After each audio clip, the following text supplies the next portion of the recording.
In the vast, silent expanse of the cosmos, where ancient myths intertwine with celestial mechanics, lies a mystery. For millennia, humanity has looked to the stars, charting destinies and seeking meaning in the Zodiac's familiar 12 signs. But what if there was another? A forgotten titan, lurking just beyond the veil of conventional understanding? We speak of Cetus, a constellation of immense power and profound mythological depth. It is a name that echoes with the roar of the ocean and the terror of the unknown. Cetus is not merely a collection of distant stars. It represents a monstrous sea creature, a Leviathan of unimaginable scale. Often depicted as a colossal whale or a terrifying sea serpent, its presence in the night sky is both formidable and awe-inspiring. This celestial beast holds a dual significance, bridging the gap between ancient mythology and the intriguing fringes of modern astrology. It challenges our perceptions of what the zodiac truly encompasses.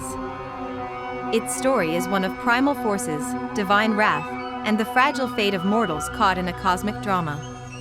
Cetus beckons us to explore the deeper currents of our astrological understanding. The origins of Cetus are deeply rooted in the rich tapestry of Greek lore. It emerges from an era when gods walked among mortals and their whims shaped the very fabric of existence. This formidable beast was no ordinary creature. It was a force of nature, an embodiment of the ocean's untamed fury and destructive potential. Its very name invoked dread. The narrative of Cetus is inextricably intertwined with one of the most tragic and dramatic tales of antiquity, the plight of Andromeda. Her story is a cornerstone of this constellation's enduring legacy. Andromeda was the beautiful daughter of King Cetus and Queen Cassiopeia, rulers of ancient Ethiopia. Her royal lineage, however, offered no protection from the wrath of the gods. Her fate was sealed by her mother's hubris. Andromeda found herself chained to a desolate rock, exposed to the elements and awaiting a horrifying end. This agonizing sacrifice was demanded to appease Cetus, the monstrous entity that terrorized the coastal lands. The beast's hunger was insatiable, its fury boundless. The reason for Cetus's wrath was a direct consequence of Queen Cassiopeia's boastful vanity. She dared to claim that her beauty, and that of her daughter, surpassed even that of the Nereids, the sea nymphs. Such an audacious claim could not go unpunished. The divine sender of this terrible retribution was none other than Poseidon, the mighty god of the sea, whose domain had been insulted. Poseidon unleashed Cetus upon the kingdom, causing devastating floods and widespread destruction. The only way to quell the monster's rampage was the sacrifice of the innocent princess. This ancient myth underscores the raw power and destructive potential that Cetus embodies. It speaks of consequences, divine justice, and the overwhelming forces that can shape human destiny. The tale serves as a stark reminder of humanity's vulnerability in the face of cosmic power. It is a story etched into the stars, forever linking Cetus to themes of sacrifice and redemption. Despite its profound mythological presence, Cetus holds a peculiar status in the astrological world. It is not, and has never been, part of the established 12-sign zodiac that most people recognize. Traditional astrology, with its fixed framework, has long adhered to the familiar cycle of Aries through Pisces. Cetus exists outside this conventional celestial calendar. Yet, its presence in the night sky is undeniable. It is a vast and prominent constellation, stretching across a significant portion of the celestial sphere. Cetus lies in a fascinating celestial neighborhood. It is situated near other well-known constellations, including Pisces, Aries, and Taurus, placing it on the very edge of the zodiacal band. This proximity has intrigued some astrologers, particularly those who delve into the more esoteric and unconventional aspects of the craft. They see more than just a myth in its stars. For these fringe astrological thinkers, Cetus represents a compelling anomaly. It is considered outside the mainstream, a celestial outlier demanding closer examination. A radical proposal has emerged from these circles, the potential inclusion of Cetus as a 14th zodiac sign. This idea challenges centuries of astrological tradition. The rationale for its inclusion hinges on a critical astronomical observation: its proximity to the ecliptic. This is the apparent path the sun traces across the sky over the course of a year. The ecliptic is the very foundation upon which the traditional zodiac is built. It marks the celestial highway through which the sun, moon, and planets appear to travel.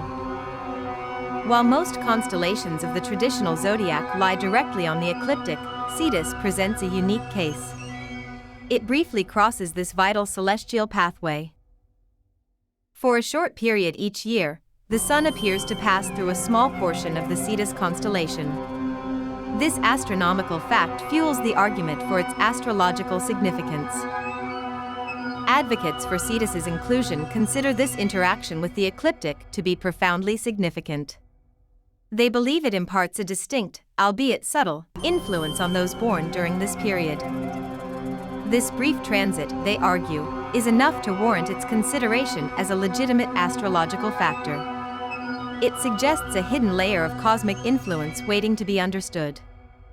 The very idea of a 14th sign forces us to reconsider the boundaries of our astrological maps. It opens a door to a more expansive and perhaps more complex understanding of celestial energies.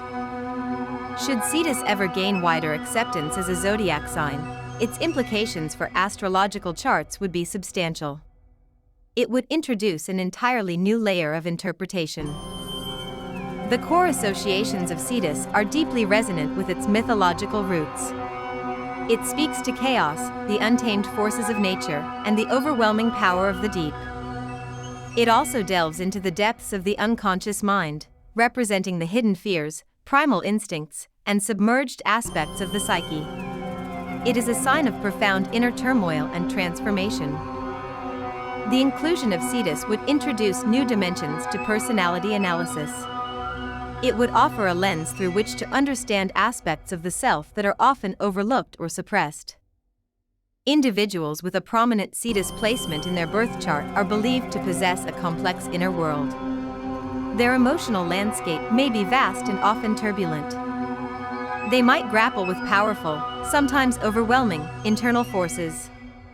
This can manifest as intense creativity or profound internal struggles. These individuals may face significant challenges throughout their lives, mirroring Andromeda's plight. They might encounter situations that demand great resilience and courage. Yet, they also embody a powerful energy, a raw, untamed force that can be both destructive and incredibly transformative. It is the energy of the deep ocean, unpredictable and immense. This untamed energy, if harnessed, can lead to extraordinary achievements. If left unchecked, it can manifest as self-sabotage or a struggle against overwhelming odds. Cetus individuals are often drawn to the mysteries of life, the hidden truths, and the darker aspects of existence. They are not afraid to confront what lies beneath the surface. Their journey is often one of confronting their own inner monsters, much like Perseus confronting Cetus. It is a path of profound self-discovery and integration of shadow aspects. The presence of Cetus in a chart could indicate a soul that has experienced deep trauma or carries ancestral burdens. It suggests a powerful capacity for healing and regeneration. It speaks to a profound connection to the collective unconscious, tapping into universal fears and archetypal energies. This can make them highly intuitive, yet also susceptible to overwhelming emotions. Understanding Cetus would mean acknowledging the darker, more primal aspects of human nature. It would be an invitation to integrate these forces rather than deny them.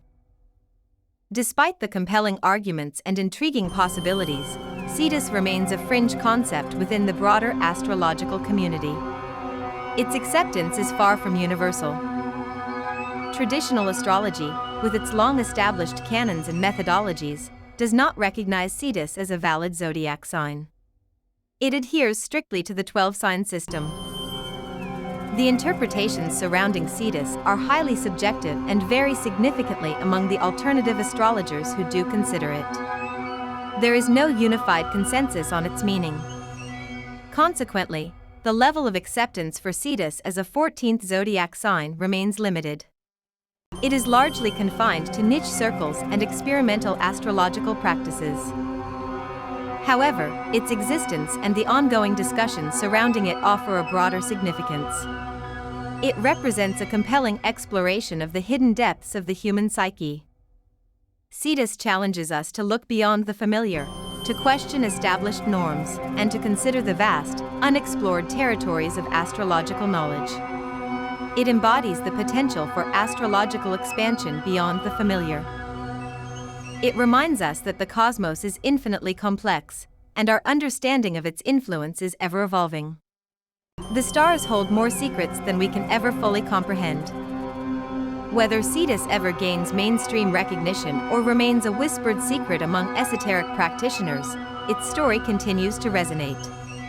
It is a testament to humanity's enduring quest for meaning in the celestial tapestry. The Leviathan of the stars, Cetus, stands as a powerful symbol.